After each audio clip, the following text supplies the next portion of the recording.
ఇడ్లీలను పొడి పొడిగా చేసుకోవాలి. ఇట్లా చూడండి, ఇలా పొడి పొడి చేసిన తర్వాత తాలింపు పెట్టుకోవాలి. ఇప్పుడు స్టవ్ వెలిగించుకొని ఒక గిన్నె పెట్టుకొని పావున్నర ఆయిల్ వేసుకోవాలి. ఆయిల్ వేడిన తర్వాత పోసు దినుసులు, జీలకర్ర, ఆవాలు, మినపప్పు, శనగపప్పు, పల్లీలు, ఎండుమిర్చి, పోసు దినుసులు ఫ్రై అయిన తర్వాత పచ్చిమిర్చి, ఆ తర్వాత కరివేపాకు, పుదీనా, ఆనియన్స్, కచ్చపచ్చ వేసిన వెల్లుల్లి, తాలింపు మొత్తం ఫ్రై అయిన తర్వాత పసుపు. ఇప్పుడు ఇడ్లీ పొడి వేసుకున్న తర్వాత మొత్తం కలగలుపుకోవాలి. తాలింపులో కొంచెం సాల్ట్ మీద నుండి చల్లుకోవాలి. ఇట్లా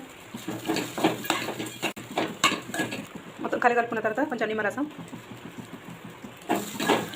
వేసుకొని కలుపుకోవాలి. ఇడ్లీ మిగిలినప్పుడు ఇలా చేసుకుంటే తింటే సూపర్ టేస్ట్ ఉంటుంది. ఒకసారి చేసి చూడండి, చాలా టేస్ట్గా ఉంటుంది. తింటే తినబుద్ధి అవుతుంది. సపరేట్గా ఇడ్లీ చేసుకొని కూడా ఇలా చేసుకొని తినొచ్చు. మీద నుండి ఇట్లా కొత్తిమీర చల్లుకోవాలి. కొత్తిమీర చల్లుకున్న తర్వాత కలుపుకొని వేడి సర్వ్ చేసుకొని తినడమే. ఇడ్లీ ఉప్మా నచ్చితే లైక్ చేయండి, షేర్ చేయండి.